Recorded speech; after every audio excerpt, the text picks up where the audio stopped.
Hey everyone, it's Karen. Okay, so I have been reading the same book for the past 2 weeks and I finally finished. It is Tipping the Velvet by Sarah Waters. I've read two other books by hers, The Little Stranger and one other one that I should probably look up and figure out what it was. But I really liked this one. To me, and I think it was The Little Stranger, I went into it not knowing anything about the author. I just thought it might be kind of creepy or whatever. And I had no idea that the author was a lesbian, and I had no idea basically anything. And so there's one point in that book where some lesbian themes kind of start to make their rise to the surface and kind of make their appearance, and it was definitely much more subtle, whereas this book is all about being a lesbian. It is kind of a coming of age story about Nan, or Nancy. Her name kind of changes throughout the book because it is a coming of age story where she is really trying to figure out for herself like who she is and where her place in the world is. So it starts off when she is 18, I'm pretty sure, or at least like an older teenager. And she has kind of connections to this theater in her town, and so she gets these free passes, whatever, and she ends up going. This is back in the day, it's historical, don't remember what time period, but back in the day. And all of a sudden, there is this girl on stage dressed as a boy, and she is singing, and Nan just completely like is mesmerized by her. Like, she doesn't at the beginning really know how to put her feelings into words because she has never felt these kind of feelings before for anyone. And prior to that point, she did not think of herself as a lesbian. She had no idea really who she was drawn to. I guess like she had boyfriends and stuff like that, but I don't know. So this was the first moment where she's like, wow, like I am just taken away by this girl. They end up kind of connecting, slowly becoming friends, slowly becoming lovers, and it is just like so beautiful. And then at the end of part one, I wanted to throw my book across the room. I was so mad. I wanted to like be done. Not really. I didn't want to be done because I wanted to find out what happens, but basically I was mad. I was livid, and I was sitting in a parking lot reading, and I was already like a few minutes over the time that I was supposed to head back to work. Like I was on a break, and I was like, this is the worst timing. It made me so mad. So if you are interested in reading a lesbian love story, if you're interested in coming of age, if you're interested in literary fiction, I definitely think this is the book for you. And also, let me just tell you a story about this book really quickly. So I have been spending the past few weeks working in an office. Well, actually just last week. This seems like I've been there forever. I absolutely adore it. We need to talk about that in a bit. But during my lunch break, I was reading this, and I got to a very steamy scene, and prior to that point it was kind of PG-13, and then all of a sudden I was like, oh my gosh. Like, I'm reading this at work, and I just thought that was funny. I think I posted a picture and talked about it on Facebook and Instagram, and other people thought it was funny too. Okay, then yesterday I'm reading again, and I don't care. I'm gonna read this at work anyway, even though it was a bit awkward. So I was taking my lunch again, and the director of Parks and Rec, like he must love to read too, because he comes in, sees I'm reading, and he asks what I'm reading, and I show him the cover and I say Tipping the Velvet, and then I try, and his face is like, and then I try and be like, yeah, I'm in this 90s book club. I was supposed to finish it yesterday. I'm a day behind. And he kind of like made fun of me for being a day behind. But yeah, I'm like, oh my gosh. Now, not only was I reading a very steamy book at work, but now the head boss, my boss's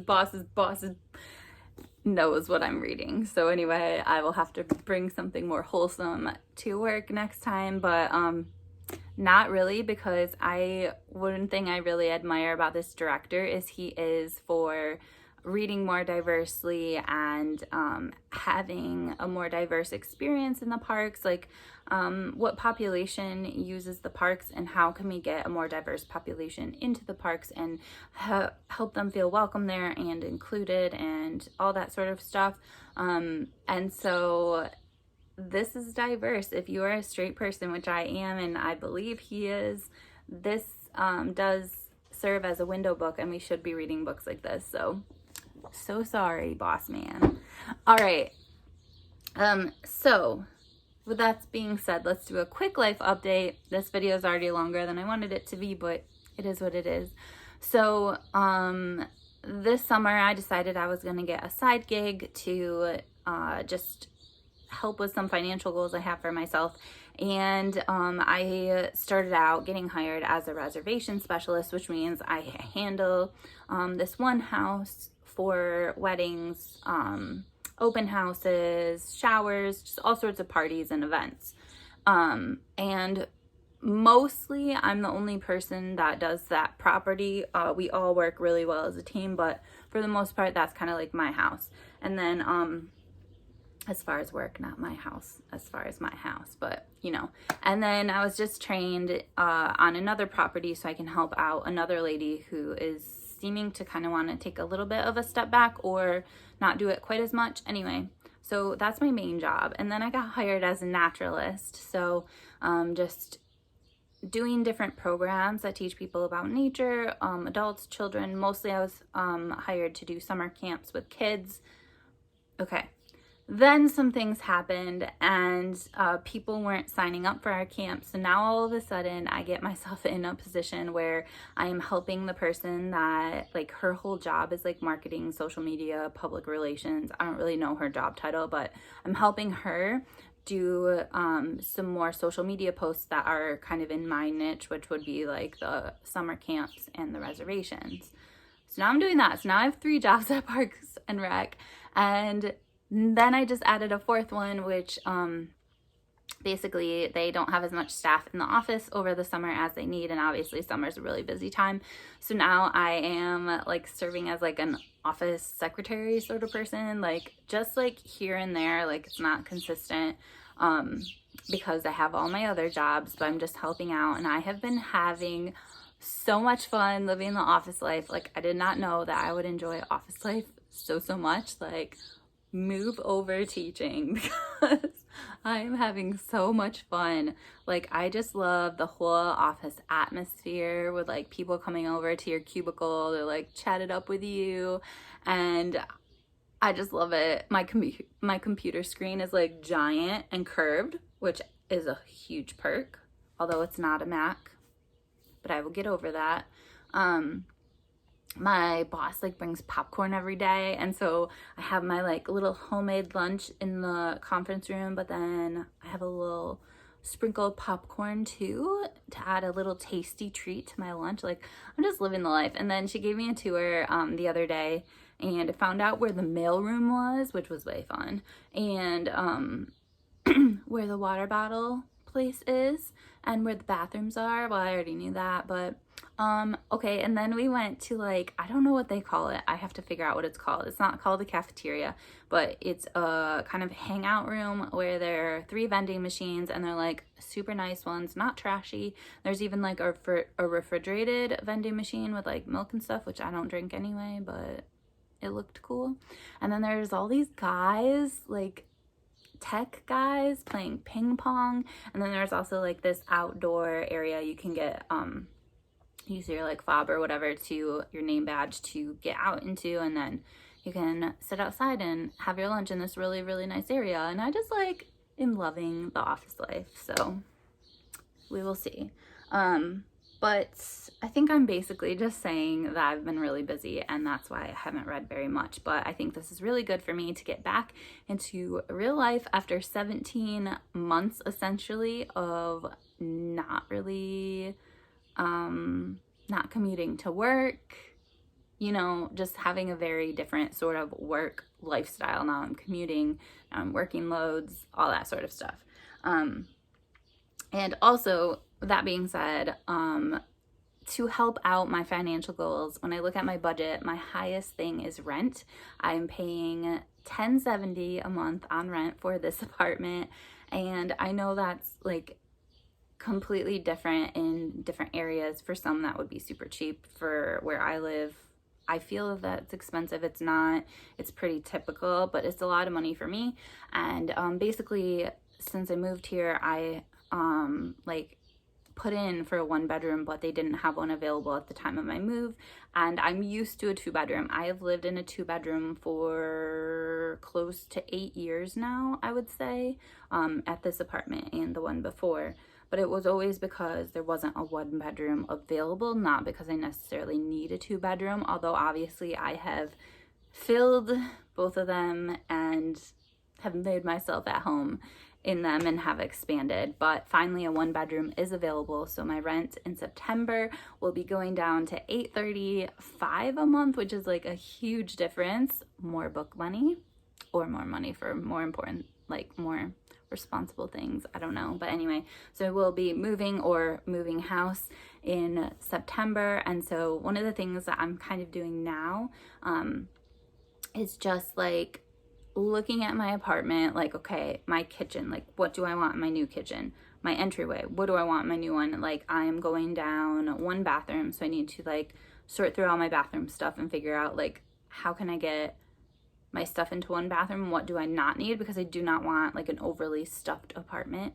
And then I have an extra bedroom and an extra walk-in closet too that I need to like just gut and get rid of so much stuff. So I'll be working on that throughout the summer, not necessarily packing because I don't want to live in boxes, but just like decluttering and getting rid of all the crap. Okay, so that's what's going on in my life. Now back to books. So as you know, the new moon is coming up on the 9th, which is what I kind of sync with. So for some themed reading coming up in the next few days, I am going to be reading 9 Pints, which is by Rose George. And I am loving this book so much. I borrowed it from the library initially and started reading it on my Kindle. And I was like, no, like this book is too interesting. I need to like write all over it. So I started it again last night. I only made it to page 11, but it is just so interesting, just all about blood. So it's talking about like when you donate blood, and I should probably do a separate video on this once I'm done reading, but when you donate blood, you're donating 13% of your blood volume. She was talking about how it moves 2 to 3 miles per hour within your body, which I thought was so cool. I thought it was interesting about how like much tubing you have in your body.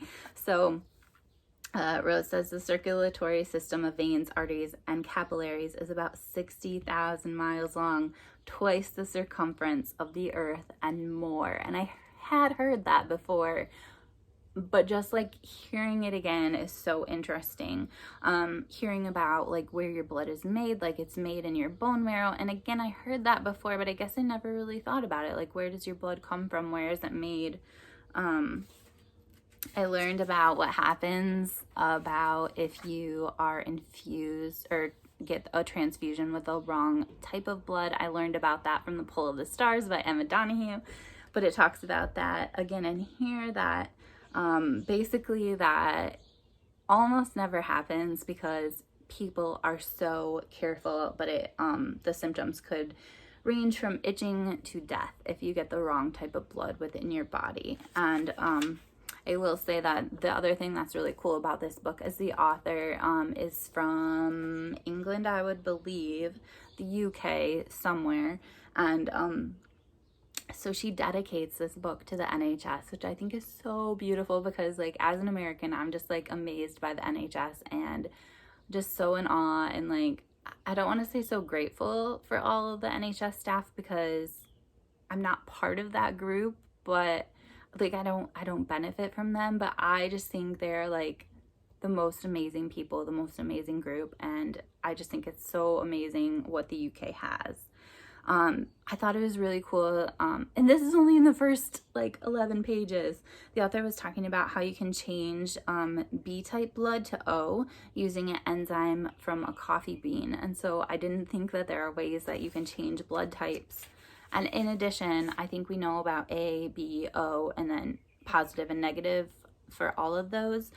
But this author is talking about how there's loads of other blood types that are very, very rare, and so we don't even like hardly hear about them, but they do exist. And that blood is typically frozen, and like, yeah, if you need it, like you hopefully will get it. But anyway. And then also the fact that blood is technically a tissue, because obviously I've heard like cells, and cells form tissues, and tissues form organs, and organs form organ systems, and that whole like line of things. But I never thought that since your blood has cells that technically it's a tissue. I thought that was super interesting. And then I was at one of the body exhibit things, I think it's called Body Works or something once, and I was learning about how your body is completely new every this many number of years. And I think for this is just talking about most of your body is replaced like within 7 years. Like I think your bones are the last to kind of like change, but your body is just like always slowly changing, and like your blood is like not really replaced, but like you have completely new blood like this long, this often or whatever. And so yeah, I just think that's really cool. Like think about like health changes, or like I really want to be vegan. It's so hard for me, you guys know that. But like if you made changes to your life in 7 years, you would be a completely like different version of yourself, and like so much healthier and all that stuff, which I think is super cool. Okay, then to go along with the new moon theme, I am going to be reading Period Power, which I got from the library. It's by Nadia Okamoto, and basically I have been really interested in I've just been thinking about my body and how I personally have been noticing changes certain times. Like there's a certain time each month where I'm like almost like nesting, and I just want to clean everything and do junk, and it happens like once a month, like at the same time every single month. And there's like certain times in the month where I just like want to be quiet and stay at home and read and whatever. And what I'm learning is like that's natural, that's normal, and that we need to kind of use that to our advantage, and just kind of like not make our body like do what we want it to, but kind of go with the ebbs and flows of our body. And I feel like that has just been something that I've been able to do during COVID when I'm working from home. Like I have a lot of energy this time of day, and so I can schedule all my work stuff into that time of day, and I have less energy at this other time of day, so I'm going to do like this type of work during that time of day. And I just feel like that kind of embracing like the ebbs and flows within a month is also super, super important. And just thinking about how we kind of have like winter, summer, spring, fall, all those seasons like within our own body every single month. And so I'm curious about what this book is going to touch on. I don't really know if it's going to talk about that or about other stuff regarding periods, but I'm super interested. Then by the way, like this is what I'm thinking. I have a 4-day weekend, so I'm thinking Friday, Saturday, Sunday, Monday, or something like that. So the next book that I want to read this weekend is The Forest Unseen by David George Haskell. I believe that I originally heard about this from Doris. However, my boss at work just mentioned it recently and was like, oh my gosh, it's so good, like everyone should read it. So it's on my list. I think this guy spends a year in nature and just talks about how nature kind of ebbs and flows and changes and is different all the time throughout the year. And I believe that the author is from the UK but now lives in Tennessee. Not quite sure, but I'm going to be reading that. And then finally, we have family book club at our family reunion in 1 week. And I have heard from so many people that I need to read The Tea Girl of Hummingbird Lane. And so we finally have selected it for our family book club, and I need to read it by not this Saturday, but next Saturday. So this is definitely up on my to read list too. And so that's what I'm going to try and get through. I'm going to try and maximize my weekend, doing the things I love, resting, and reading lots. And then on Tuesday, I have an amazing book coming in the mail. I have my first edition book club book coming soon. And I also have page 1 coming soon. And I also have book of the month coming soon. So maybe you will see a haul pretty soon. But yeah, I'm just going to spend my 4 days off de-junking, getting rid of crap to figure out how I can fit a 2-bedroom, 2-bath apartment into a 1-bedroom, 1-bath apartment, reading, resting, and soaking up this time off. I'm curious what you guys are reading this weekend, and if you're in America, I hope you have an amazing 4th of July, and I'll see you guys soon. Bye.